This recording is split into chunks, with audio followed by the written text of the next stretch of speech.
Hello. In this video, we'll be writing some integration tests for our repository layer, air quotes repository layer.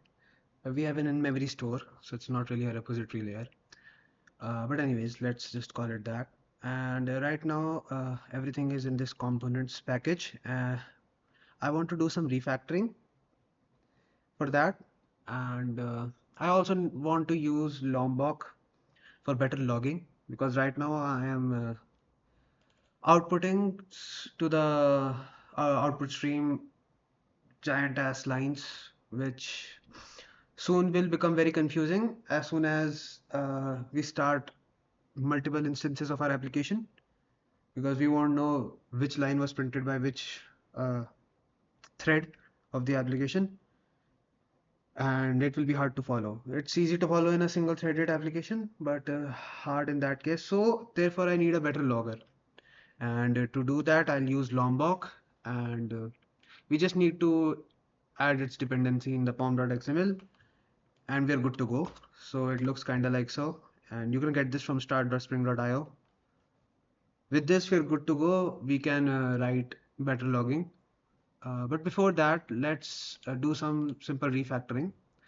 So right now, everything is in components package. Even classes that are not components, for example, value is not a component. And what else? My client is not a component. These are kind of, the value is being used by my repository, by the air quotes store layer, and so it should be encapsulated with the store class. And the client in itself right now, uh, the client is alone, standalone, but soon enough we'll need to store other information about my application, and a list of how many clients my master is serving, and the list of how many slaves are replicating from it, and all that needs to be stored in memory. And I'll call that a part of infrastructure of my application, and therefore I'll create a package called infra, which is where I'll store the clients and the slaves and the master related information, and I'll call that, let's create that package. I'll call it infra. And yeah, also my application config, it's nothing, it's just an empty class. I'm just giving it where to scan the components from. I'll create a different package for it as well, because I need to import it in my tests, because I need to tell my integration tests where to find the application configuration. And if it's not in any package, it gives some random issues while importing. It doesn't detect it when I'm trying to auto import. So I'll create a different package for it. I'll call it config. I'll put the config in that. I'll refactor, and I already have components. Okay, so my infrastructure layer is only supposed to have my client class right now. Soon it will have other things. So I'll just move it here. And inside of my components, I'm going to create 3 different packages. The first package, let's just call it repository. Is the spelling correct? Repository, yeah. I'll keep the store class there and the value because it's being used by the store. I'll create another package called the service for my service layer implementations. Command handler is kind of like a service layer because it's communicating with the repository, and it's like a middleware between my TCP server and the repository. And my RESP serializer is also part of the service layer. And I'll create another package called the server layer because we do not have controllers. It's a TCP level application, not an HTTP level application. I'll just call it server, and I'll store my TCP server there. All right. And since I have used Lombok already, I can start using the better loggers. So I'll just annotate this class with SLF4J. Oh, I forgot to remap and reload. Yeah, and now I can import it. With that imported, instead of system.out.println of errors, I'll just do log.error, like so, here as well, and here as well. Why is it throwing error? Because of X. Hmm.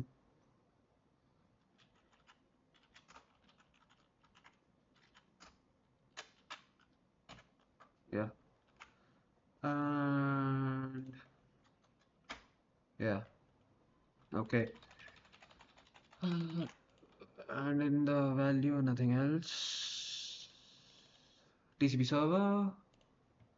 Are we doing any logging here? Yeah, we are. So SL4J.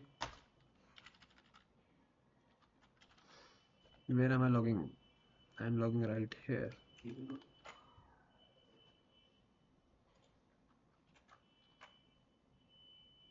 And yeah, that's it.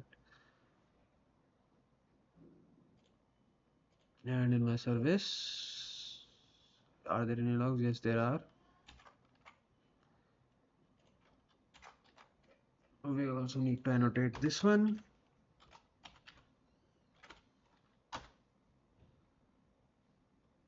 Resp serializer. Do I have anything in my Resp serializer? Doesn't seem like it. Ah, I'm printing. So instead of error, I'll do information. Yeah, see, this is what I mean. Because soon enough, these random ass lines will be printing to the output console by many different threads, and it will be hard to follow along. So that's why I'm implementing the logger. I have suffered through that already, so I'll learn from my mistakes.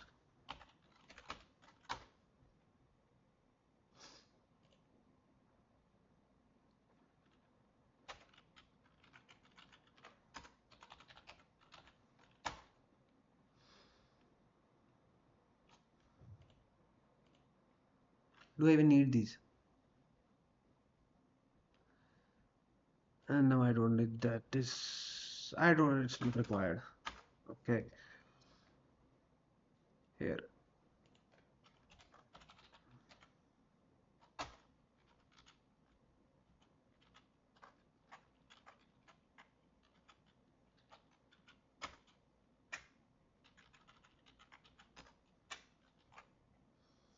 Hmm. Command handler, log.error. Nothing there in the TCP server.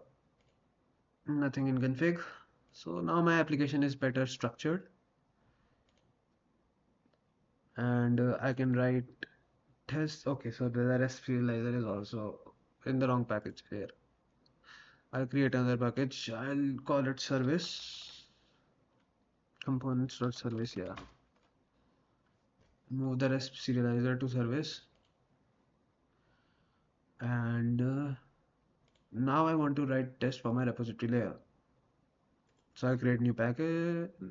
Let's come to store and generate the class test. Okay, but since I'm not writing unit tests, I want to write integration tests instead. Huh. But yeah, I'll yeah, these will be integration tests because I need the REST serializer here. Okay. So in order to be able to inject the REST serializer, I need to tell my application where to find it, and that's already defined in the app config. I just need to tell my application what kind of a test it is, and that can be specified with the Spring Boot test application and giving it the classes where to find the app config.class, like so. With this, I can now inject the store into it and the RESP serializer. Sorry, auto add uh, store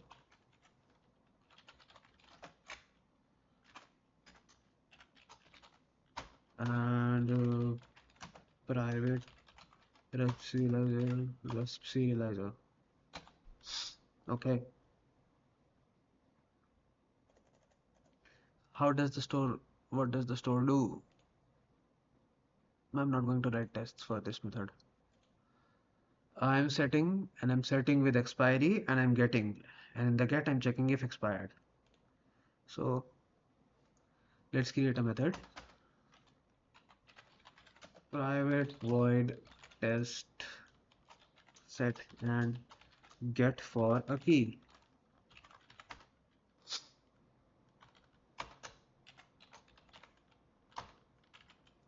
In here, let's create a key and let's create a value.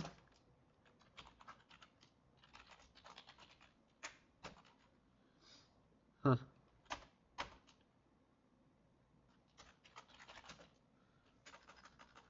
Now I want to set store.set for key and val,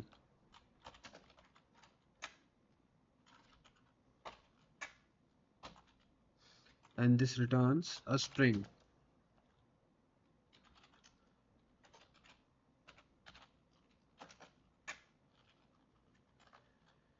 Let's also do a get on the key.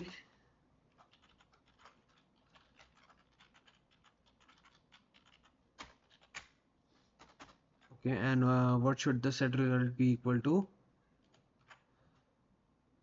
If everything goes right, I am returning this, right?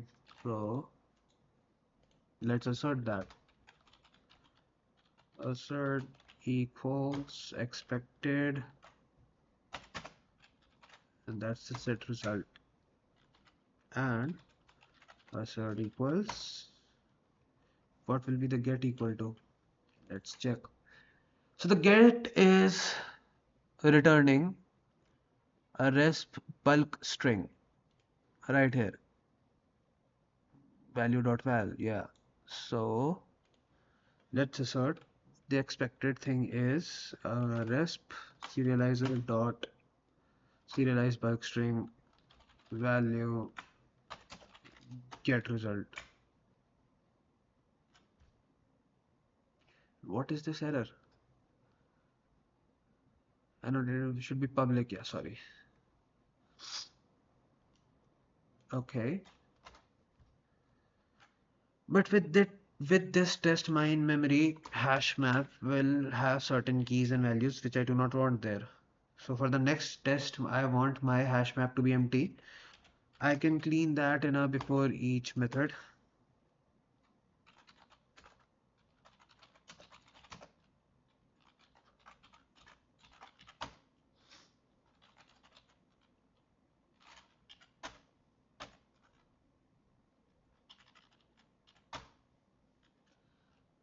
That's enough. I think so. Yeah. All right. Let's run this.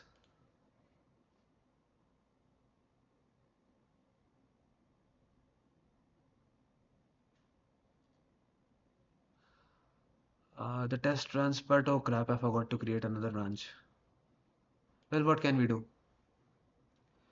Let's just go ahead. Now let's create another test.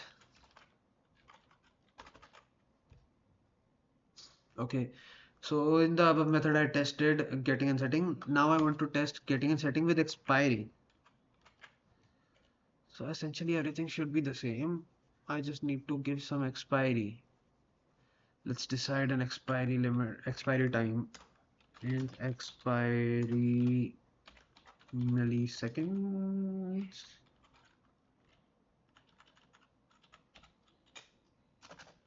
Let's expire in 100 milliseconds.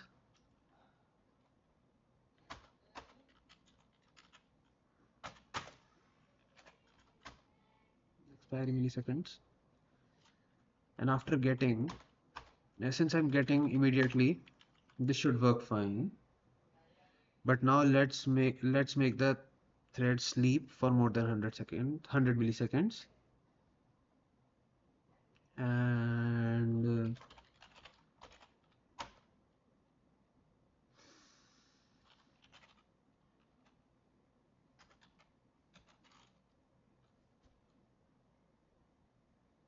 cast argument too long. This is a long, isn't it?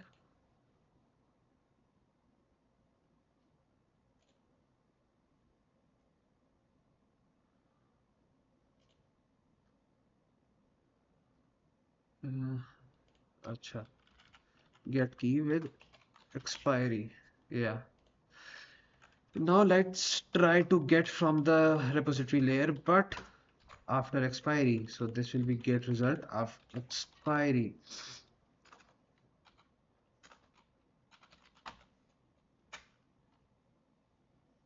So get result should be fine, but get result expiry should not be fine. And what does get returns in case of expiry? It returns us a null bulk string. All right, and that looks like so. I think this should work. Let's run this bad boy.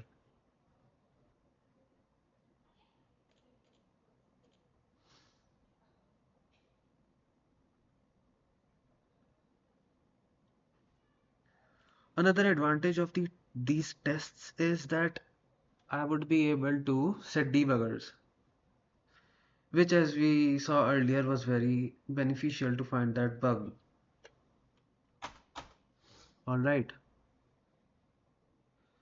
let's now test if I'm updating a key within the expiry, that should reset the expiry.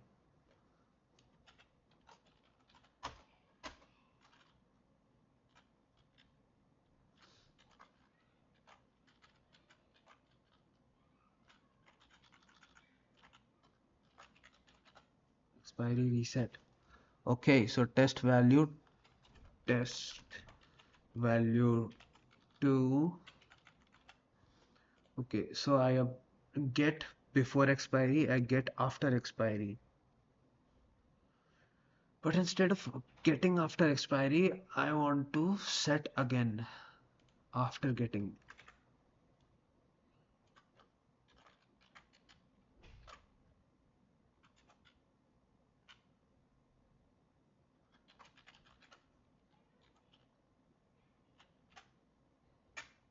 And expiry milliseconds. Let's multiply it by 2. So now I want to get again before expiry.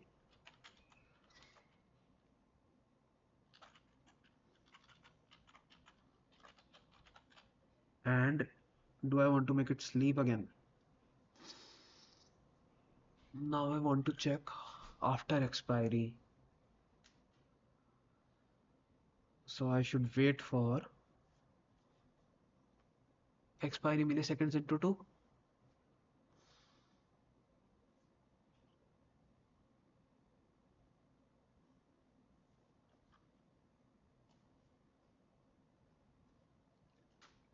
Let me think.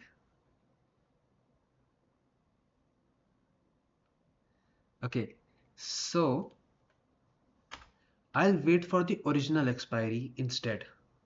Why so? Let's just multiply it with a 5. So if I wait for the original expiry, this should not have been expired right now because I have reset the expiry. Get result reset. Yeah, this should not be expired, and it should be equal to get result reset should be equal to the resp serializer dot serialize bulk string of value 2.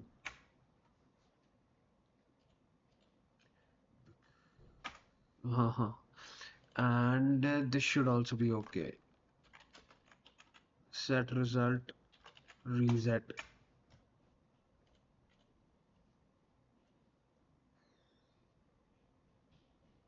Okay, so that passed as well. So anyways, what I'm doing here is I'm setting a value, I'm getting it, and then I'm resetting another value for the same key, but with 5 times the expiry. So if I wait for the original expiry, this value which I set right here should not have been expired. And the get result reset should essentially be equal to this test value 2. And that's what I'm testing for right here, asserting equal. And it passes. Okay, so let's write another one. DJ Khaled, another one. All right, now since it's a concurrent hash map, maybe we should test the concurrency. But it's an invert concurrent hash map. It's robust. It's pretty robust. If we cannot rely on that concurrent hash map, I don't know what we are doing right here. So I'm conflicted. Let's just write one just for the hell of it. Okay.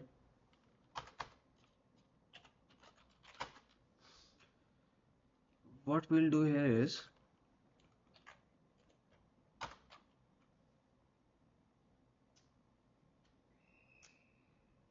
I'll get from the hash map concurrently, and all of them should work.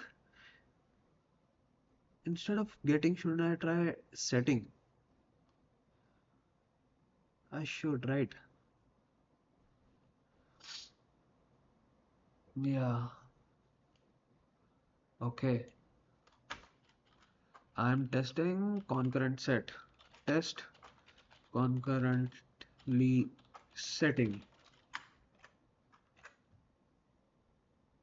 So let's make 10 threads. Thread count equal to 10, and let's create an array of the threads.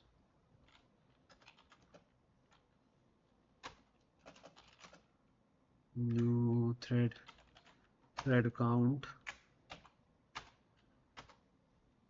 and in each of these threads I'll try to write.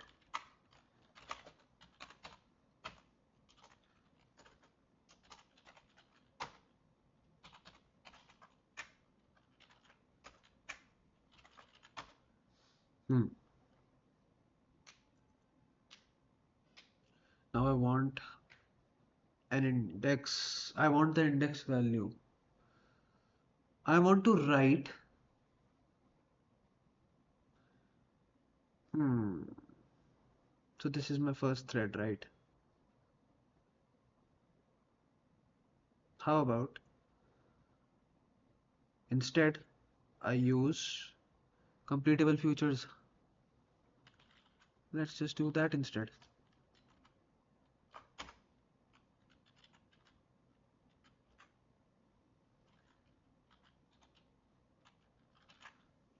It's hard to put that in.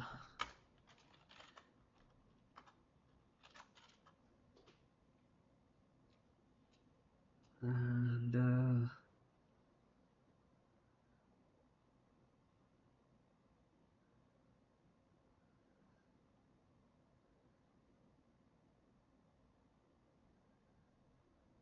huh.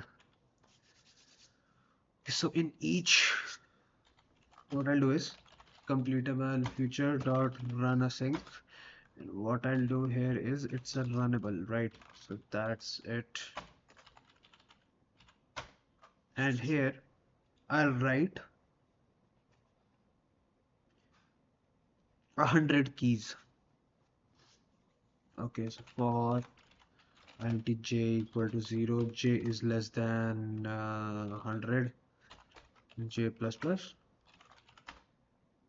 Do I have access to I here? Right, I do. Yeah. Okay. But it will keep on updating. So I need a final value that's not going to change for this thread.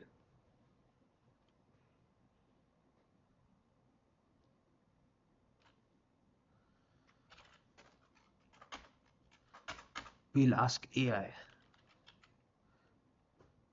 Let's just go ahead right now.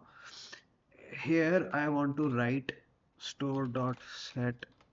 Let's make a key. This key should be equal to key plus j plus comma plus I,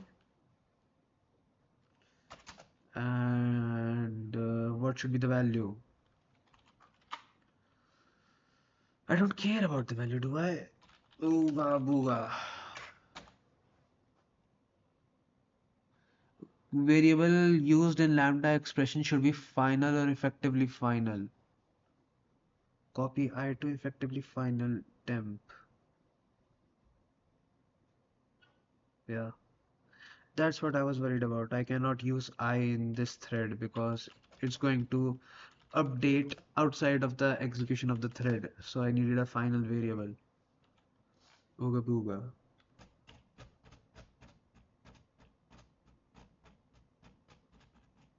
Okay. Completable future dot run async.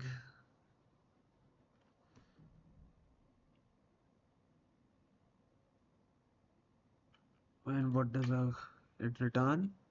It returns a completable future of type void. So let's just make a list of completable futures of type void.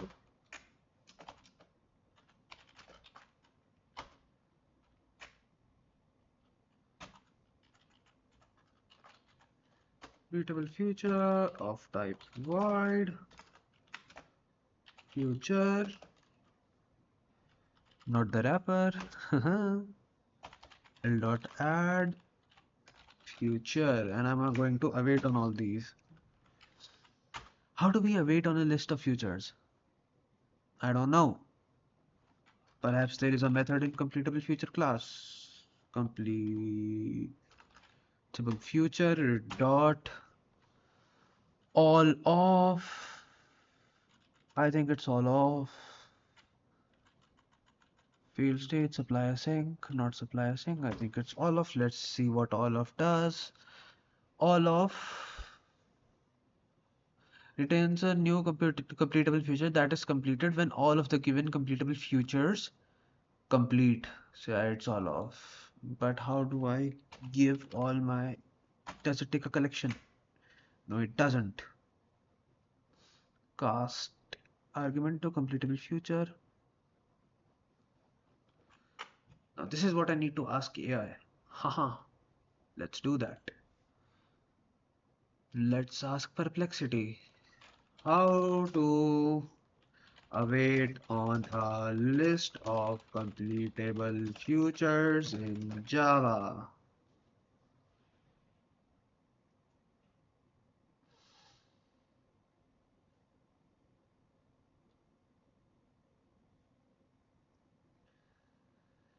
All futures. I have a list. It takes an array.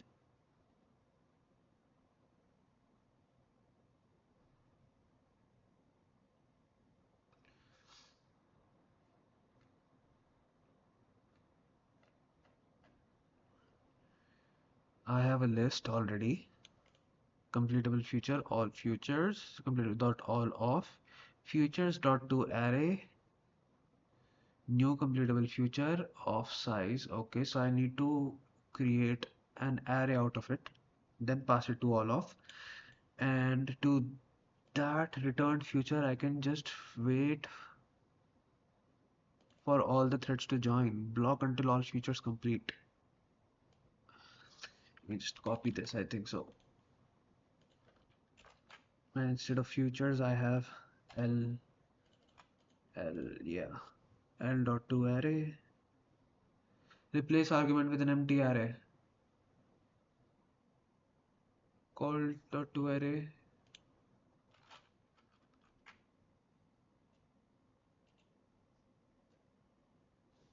it takes an array, does it? L dot stream dot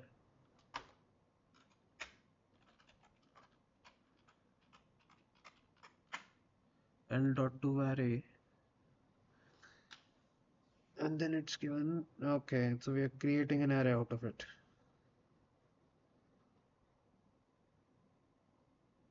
And we are waiting for all of them to join the thread, current thread.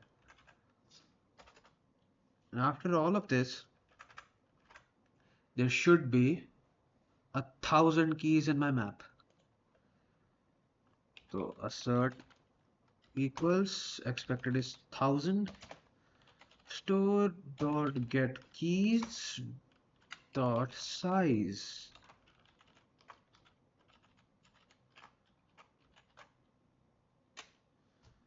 Let's run this.